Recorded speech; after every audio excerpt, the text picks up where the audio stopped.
Salut à tous, un article sur Lucid Motors, rival de Tesla, va entrer en bourse après avoir été acquis par un SPAC coté à Wall Street. Le constructeur de véhicules électriques californien Lucid Motors va pouvoir s'installer à la corbeille new-yorkaise en 2021.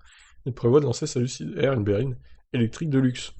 C'est la grande mode, hein, les constructeurs de voitures électriques qui se mettent en bourse. Ils espèrent faire comme Tesla avec une explosion de leur valorisation. Je ne sais pas si ça va marcher pour Lucid Motors, on verra. Comme un nombre croissant d'entreprises, Lucid Motors, fabricant de voitures électriques et concurrent californien de Tesla, a choisi la voie en vogue du SPAC, Special Purpose Acquisition Company, soit une société écran cotée dédiée spécialement à l'acquisition d'une autre société, pour entrer en bourse. D'accord. L'entreprise, fondée en 2007 et dirigée par Peter Winson, ancien ingénieur en chef du programme Tesla Model S, a effectivement été acquise par Churchill Capital Corp. Une SPAC cotée à Wall Street, l'opération valorise Lucid Motors à 24 milliards de dollars, contre environ 686 milliards pour Tesla. Elle devrait être bouclée au deuxième trimestre. Cette transaction fait figure de capital de croissance supplémentaire pour Lucid Motors qui s'apprête à lancer cette année sur le marché sa Lucid Air, une berline électrique de luxe qui, selon l'entreprise, pourra parcourir plus de 800 km en une charge. Son modèle SUV Gravity devrait suivre en 2023. L'entreprise prévoit aussi d'utiliser ses fonds pour éteindre son usine de fabrication en Arizona. Celle-ci serait capable de produire environ 365 000 unités par an, affirme le constructeur.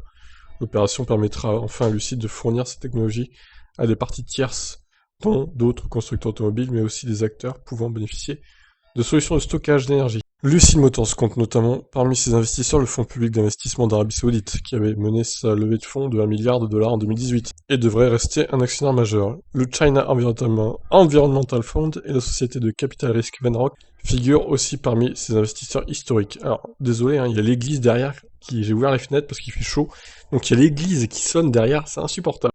Lucid Motors génère par ailleurs 4,4 milliards de dollars dans le cadre de l'opération, dont 2,1 milliards de Churchill Capital Corp et 2,5 milliards du côté d'investisseurs comme BlackRock. Ouais, c'est pas les meilleurs investisseurs, hein, visiblement.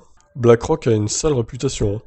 D'autres spécialistes de véhicules électriques ont précédemment fait leur arrivée sur les marchés financiers via les méthodes du SPAC. C'est le cas notamment de Nicolas Fisker ou Canou. Alors Nicolas, ouais, on voit ce que ça a donné, hein, Nicolas qui va au bord de la faillite maintenant, et prochainement d'Arrival. Aucune de ces opérations n'a toutefois mené à des valorisations de l'ordre de 24 milliards de dollars. A noter également que Rivian, start-up spécialiste des voitures électriques soutenue par Amazon et Ford, pourrait également entrer en bourse cette année, avec une valorisation à 50 milliards de dollars. En ce qui concerne les SPAC, on en compte déjà au moins 165 cette année contre 248 pour tout 2020, selon Space Insider. Voilà pour cet article concernant Lucid qui rentre en bourse, donc un peu plus long que prévu, hein, parce que c'est marqué 2 minutes sur le site, on est quasiment à 3 minutes. Bon, on verra ce que ça donne, donc l'arrivée en bourse de Lucid. Ciao ciao.